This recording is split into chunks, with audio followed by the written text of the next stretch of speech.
Back in 2018, the internet was a very different place. Twitter wasn't yet owned by Elon Musk and used as a free speech dumping ground for everybody to share their dog shit opinions. I mean, to be fair, it wasn't really all that different, but at least Elon Musk wasn't involved. YouTube was going through a transitional period with adpocalypse after adpocalypse and scandals basically destroying the reputation of the entire site. TikTok wasn't even invented yet, Vine was dead, and absolutely nobody gave a fuck about Musical.ly, meaning that the internet had a bit of a longer attention span. It truly was a simpler time before everybody started taking everything so seriously online. You wouldn't be given a death threat for sharing an opinion, and most people only really used the internet to waste a couple hours before them returning to their real life. It truly was a great time to be alive, but I'm not going to sit here and pretend like people weren't trying to seek fame on the internet prior to the year 2020. I mean, as far back as the internet's inception, people have been trying to use it to get their name out there, maybe gain a little bit of fame, and of course, make some money. And back in the year 2018, if you wanted to get some attention online without any talent or work put in, the best place to look was Instagram. Nowadays, the app has been reduced to nothing more than a weird hybrid between Facebook and TikTok. Basically, you got the boomers over on Facebook talking about politics, and then you got the zoomers on TikTok talking about skibbity, Riz, aura, and basically every other brain rot term that's come out on the internet in the past couple years. And then Instagram is that healthy middle ground where it's mostly millennials who can't cope with the fact that they're getting old and that they're not cool anymore.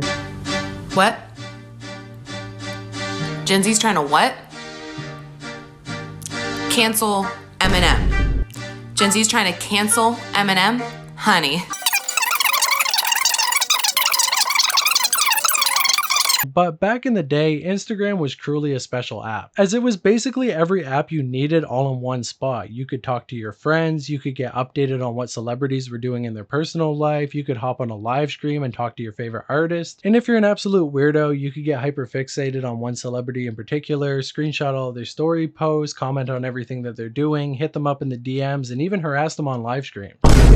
But even if you're not that type of person, sometimes seeing what your favorite artist or celebrity is doing in their day-to-day life can be pretty fascinating. However, much of the old guard of the music industry didn't really understand this app and why people would want to see what they were doing in their daily life. However, a new generation of musicians really understood how beneficial it could be to connect to your audience on such a personal level, and they would capitalize on this. And who else would that be but the SoundCloud wave? Now, you would think with this entire wave of music being named after a particular app, of course being SoundCloud, that would be the most important platform for this new generation of artists, but really Instagram was almost as important. And that's all because on the modern internet, your image is the most important thing that you have. People want to see you, they want to see how you interact, they want to see how you talk, how you walk, how you look, and basically everything else that makes you a person. Now, some people fake this, some people don't, but either way, as long as you're putting an image out there, the fans are going to latch on. And the people who would rise to the top of the heap were the ones who are willing to put absolutely everything out there.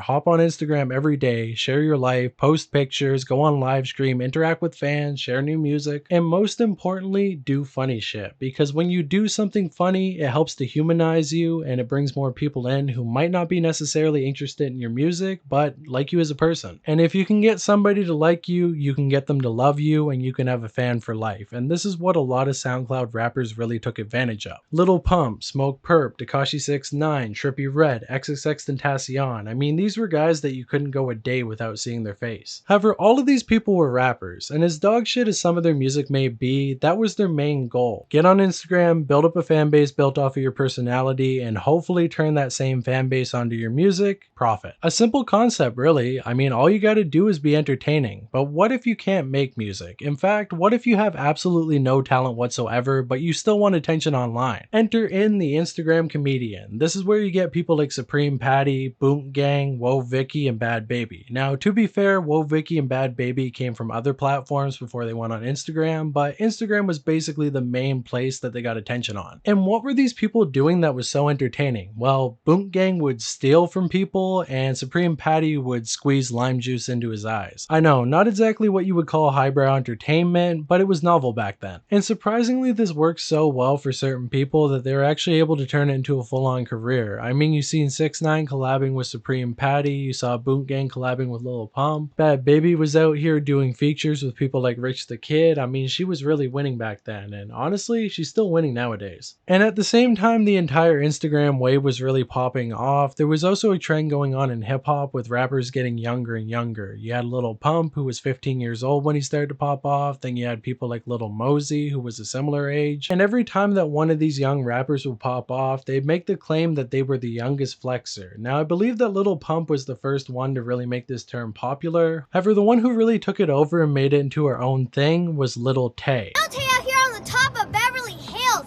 I run this beat. Who do you see doing it like Lil Tay? I'm the youngest one doing it. I run LA. I got shooters there, here. I got shooters everywhere. Now usually I'm not a big fan of people saying you wouldn't get it, man, you had to be there. But when it comes to Lil Tay, you kinda did have to be there to fully understand why this became so popular. Now in concept, it's a very simple idea. You take an 8-year-old Asian girl, you get her to flex a bunch of money, her houses, her expensive whips, and basically call everybody watching broke. You already know what it is. Lil Tay just got a brand new Jaguar. This car cost me $130,000, bitch.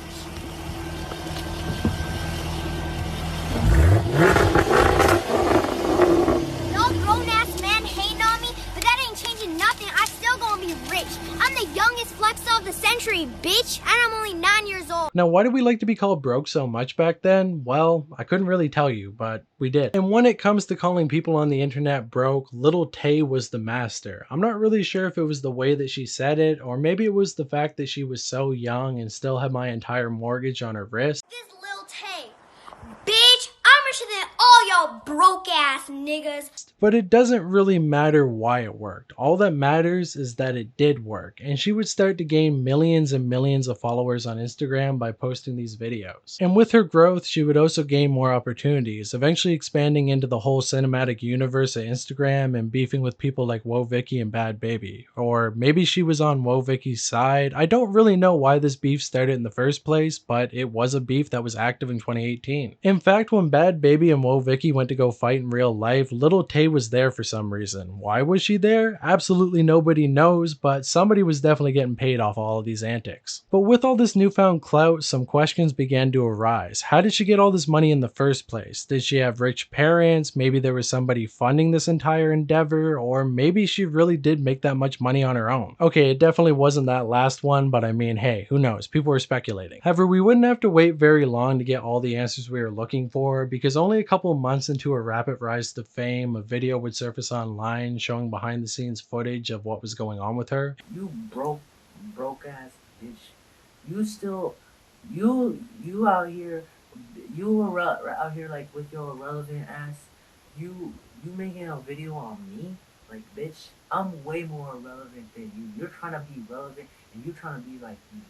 Mommy, stop! I was filming! And this video was pretty distressing because you actually had somebody behind the camera yelling at her and basically forcing her to do things that she didn't want to do. I mean, nothing too over the top, but they were definitely putting a lot of pressure on this 8-year-old. And of course, when the entire internet sees a video of a child getting abused, no matter how much they might find the antics entertaining, they're not going to want to support the person behind that anymore. And as soon as that first crack was formed, the entire Lil Tay facade fell apart almost overnight, with another story coming out not too long after that, revealing that Lil Tay's mom actually worked as a car cleaner, and she was using all of her clients' high-end vehicles and videos of Lil Tay, which of course got her in trouble at work and led her to be fired. On top of that, it was revealed that it was actually Lil Tay's older brother who was puppeteering this entire operation behind the scenes, and if I had to speculate why he did all this, it's probably because he wanted to be a SoundCloud rapper himself, but he didn't have the talent, or he wasn't able to get enough attention onto himself because he just wasn't a very interesting person. So he decided to create the entire Lil Tay persona in hopes of gaining a little bit of clout and hopefully money off of it. But it turns out her family wasn't even bright enough to do that, because Lil Tay actually comes from Vancouver, British Columbia, Canada, meaning that she's a Canadian citizen. And during the time that she was working as Lil Tay, she was living with her mother in America, but her mother wasn't bright enough to actually fill out a work visa, meaning that she suffered for absolutely nothing and they made squat. In fact, they actually lost money because her mother lost her job. And once the father found out what was going on with her, he would immediately try to get full custody of both of the kids. As it turns out that Lil Tay's father is a man named Christopher J. Hope, who works as a lawyer in Canada, and because of that occupation, he was quickly able to get custody over his daughter and take her back over the border. You have to come in there tonight. You really do. There's no other option here. We don't have to go inside right now. We can just go in my car. We'll just drive somewhere and talk about it, okay? I'm not going. I think you should come with me and we'll just talk about it. Angela, you gotta follow what the judge said. You have to encourage her. You have the responsibility. That's the way it is. No, you didn't. You literally lived like 6 minutes away, but you never even came to visit me, so you don't even care about me. Well, I want to talk about these things.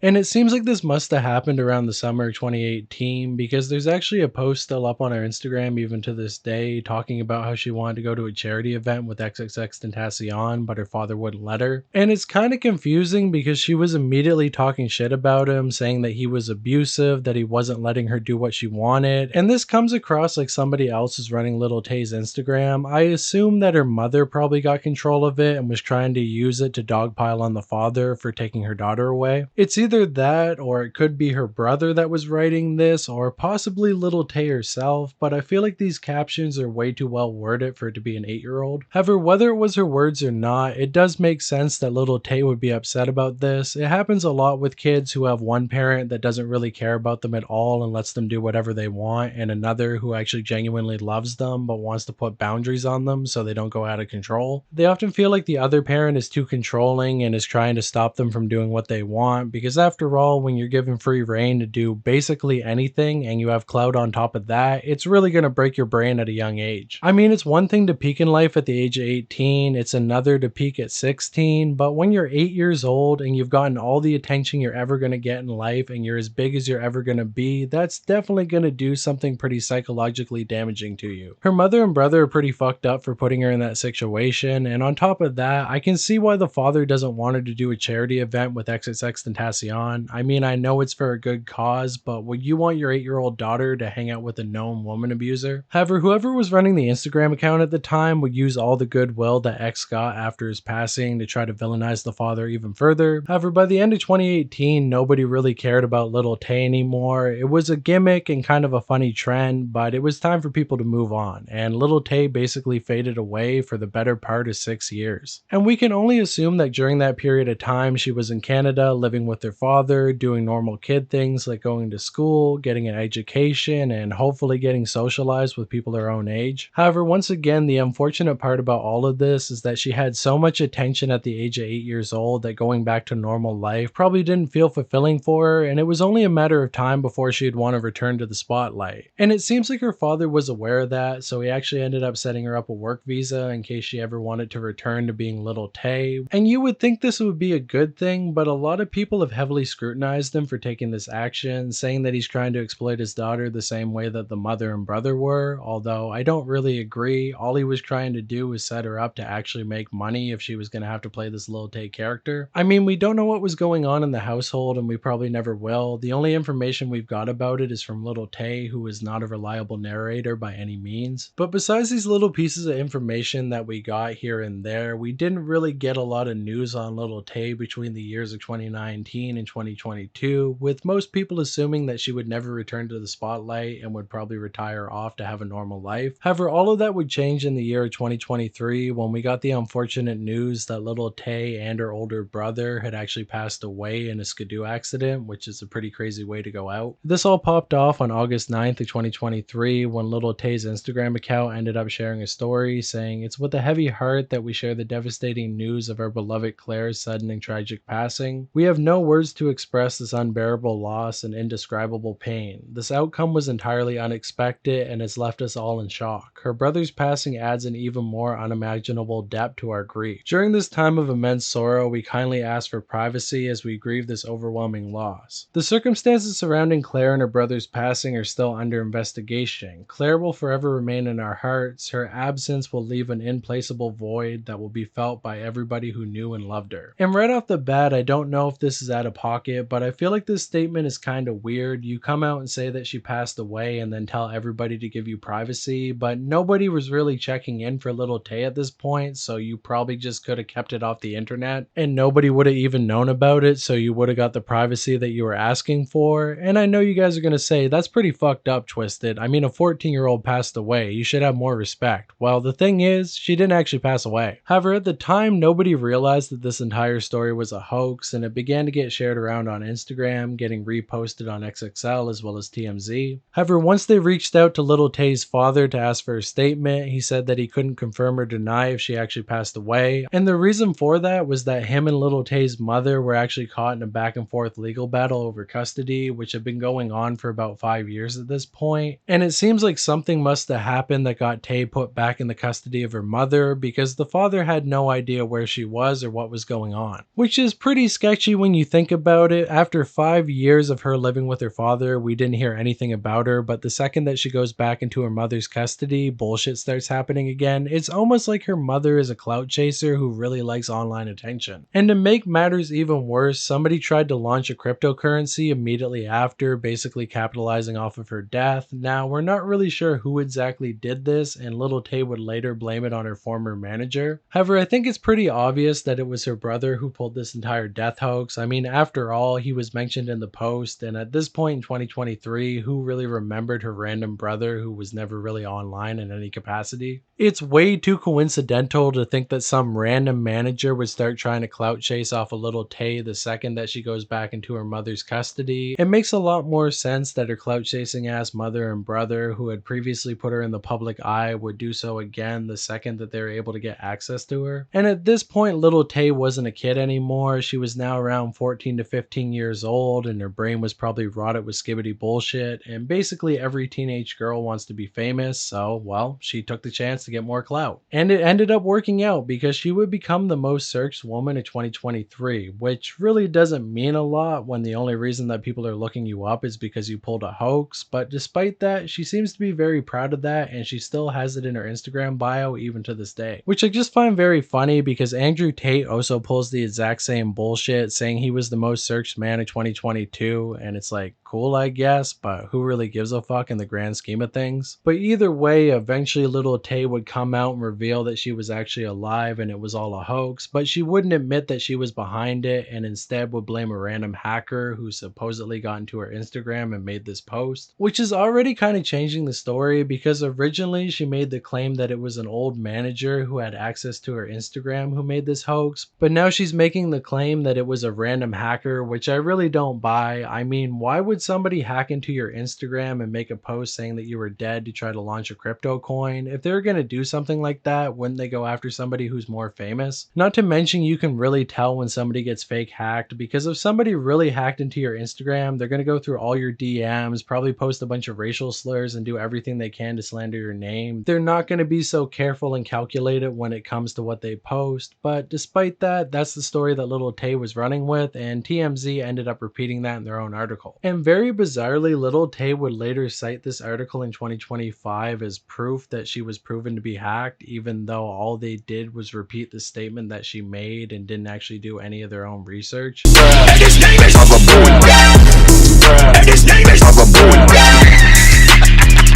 But if you really want proof that she faked this entire thing and then used it to promote her own career, it's very obvious to see with the fact that she ended up putting out a song called Sucker for Green only about a week later after all of this went down. And well, it worked, because basically everybody ended up checking out this song. The music video now sits at over 9 million views on YouTube, which is pretty impressive. And honestly, the song isn't terrible. I mean, it's pretty generic and it's nothing special, but for a 15-year-old, it's not bad. Walked in the party, no friends on my arm. However, the video is pretty gross, and honestly the comments are even worse, but whatever. She got what she wanted, she got the attention, she now has a music career that she can benefit off of, and it seems like everybody was now on board with the Lil Tay comeback. And it's honestly kind of surprising that she was able to get away with this in the first place, because another rapper going by the name of Kid Trunks pulled a very similar stunt where he faked his own death and then lied about having cancer, and once he was found out, everybody online absolutely hated him and he basically lost everything that he had built up in his entire career. But I guess Lil Tay didn't really have anything before this point, so there was nothing to lose. I also think a lot of people let her slide in most situations because of her age. I mean, nobody wants to be caught criticizing a teenager, but if she's doing something scummy, she's doing something scummy. There's really no other way to go about it. But if she had left it at that and then continued to drop music and kind of forgot about this whole scandal, she probably would have been okay. But she decided to take it to the next level by going after her father, making the claims that he was physically abusive before then going on to show a picture of herself when she was younger with a bunch of bruises on her face, as well as saying that he spent all the money she made as Lil Tay on lavish vacations that she wasn't even invited on. On top of that, apparently he gave her rotten food on a couple different occasions and made her watch horror movies when she was underage. There's a couple other shitty things in there as well, but those are all the things that really stand out to me, and I'm not going to sit here and victim blame or claim that any of this abuse didn't happen. All I'm saying is that it's a little bit weird to highlight stuff like this. All I'm saying is that if you suffer abuse at the hands of your father for over 5 years and you finally get the chance to speak about it and tell the public everything you went through, I don't think getting a rotten granola bar in your lunch would really be at the top of the list. On top of that, we already know that you didn't really make any money as Lil Tay, and the guy is a lawyer. He probably has his own money to go on lavish vacations. I'm not sure why he wouldn't bring you, and if he didn't, that could be some pretty abusive behavior, but we would need to know more about it. To me, the father just seems like a very convenient scapegoat. They can blame all of the issues that they had during Tay's career on him because he's money hungry and clout hungry, and on top of that, the custody battle is still going on, so if Lil Tay throws him under the bus, she's more likely to be able to stay with her mother, who will help build her career. And I'm not even necessarily blaming Lil Tay for this. She seems to be stuck in kind of a shitty situation where she's between two toxic parents. I mean, even if the father is the worst person in the world and everything I said isn't true and he really is that abusive, it doesn't take away the fact that her mother and brother also seem to be pretty shitty people as well, so she's kind of stuck between a rock and a hard place. But either way, you would think after 2023 Lil Tay would completely fade away, but she surprisingly managed to hold on and has continued to build a career over the past couple years. She dropped one other song in 2024 called Afraid of Growing Up, which didn't do anywhere near as many views as the first one, and the whole premise of this song is that she's afraid to grow up because she now has a life-changing heart condition that might actually kill her. Now, we don't know if this is actually real or not, but nobody wants to call it fake, because if it somehow does turn out to be true, you're going to be called a piece of shit for saying that a 17-year-old girl lied about a life-changing condition. But considering the track record that the family has, it wouldn't be surprising that they're lying about this too for a little bit more attention. It's the age-old story of the boy who cried wolf. I do believe she actually does have this condition. She's been posting pictures of herself in the hospital, which is kind of weird as well. I don't know why the family's trying to clout chase off of this, but it does seem like it's actually something that she has. But it's hard for people to believe anything that she has to say, considering that she lied about dying previously, and she keeps making videos trying to clear it up, but unfortunately, seeing as how that was the biggest moment in your entire career, you're not going to be able to simply sweep that under the rug anytime soon. You built your career off of antics and bullshit, you're going to have to keep doing antics and bullshit throughout the rest of it. You're not going to be able to simply become a more clean-cut celebrity. This is basically the life that you're choosing if you want to be famous. But besides all that, she does seem to be doing pretty well. She's actually beefing with Bad Baby right now, although it's pretty one-sided. Basically, she's trying to call out Bad Baby and Bad Baby's not responding. I guess she's trying to say that she was a piece of shit for trying to fight her when she was 8 years old, but you got to keep in mind that she was also a kid at the time, being only 15 years old. You can't really expect a 15-year-old to be very mature. Also, in the DM, she talks about being at Lil Pump's house, who was also around 16 to 17 at the time, so it wasn't like you were against hanging out with teenagers. I don't know, trying to play the victim card here is kind of silly. All of you guys were in on the clout, all of you guys wanted to be part of this, so well, own it. And besides that, it seems like she's giving up on the whole music career, trying to be an influencer instead, having a popping Instagram, being a YouTuber who does videos with other streamers, and that's probably the best place for her to end up, considering the fact that nobody's really going to consistently listen to her music besides for the shock value, which at this point is all gone. And honestly, I don't understand why she didn't have more music saved up before she pulled that whole stunt. I mean, you were gone for 5 years. There was plenty of time to shoot a bunch of music videos, record a bunch of music, and drop like 4 to 5 tracks as soon as you came back. I understand milking Sucker for green for all it's worth, but after that you could have dropped another one, and maybe you would have actually been able to have a musical career. But at this point, it's been too long in between. People don't really care as much as they did in 2023, so getting a comeback is going to be hard. But hey, maybe it really is working out for her, because she definitely has fans in her Instagram comments saying that they support her, that she's really the victim in every situation, that everybody's trying to fuck her over, and well, that kind of feedback loop is going to be really bad for her growing brain, but hey, it's clout. And with that said, I feel like we got kind of the bad ending with Lil Tay. I mean, once again, nothing against her. She grew up in a very chaotic household, and it seems like the only way that she was able to get attention as a kid is if she performed, so of course she's going to continue to do that. I mean, there's nothing wrong with gaining clout through pulling antics. Many people do it and it works for them, but if you're not the one who's actually in control of your own career and somebody else is forcing you to do that, making your persona into something that you never wanted it to be, well, that's not good for you. The hooks of fame and fortune were way too deep inside of her by the time that she came to her father, and she wasn't able to leave it behind. So of course, as soon as she got the chance to go back to it, she did. And here she is, and here she's gonna stay. We're probably gonna see her pull stunt after stunt after stunt throughout the rest of her life, trying desperately to reclaim that clout that she had when she was 8 years old. She's gonna be chasing that high for the rest of her life, but hopefully she can at least make a little bit of money off of it, set her family up, get away from the toxic parts of it, and actually be okay. That would be the good ending for Lil Tay, but right now I'm not very optimistic, but who knows? People do surprise you. Maybe she will end up okay when she's an adult. I mean, Lil Pump ended up becoming a pretty normal human being, and he was on drugs since the age of 14 and had all the clout in the world. He was even bigger than Lil Tay by a pretty wide margin. So Lil Tay might end up in the same spot. And with all of that said, I'm going to close off by saying, if you enjoyed this video, make sure to let me know in the comments below. Subscribe to the channel. We're trying to get to 30K. Delete This gang is stronger than ever. Leave delete this in the comments below, and I will see you in the next one. Peace out. Bye.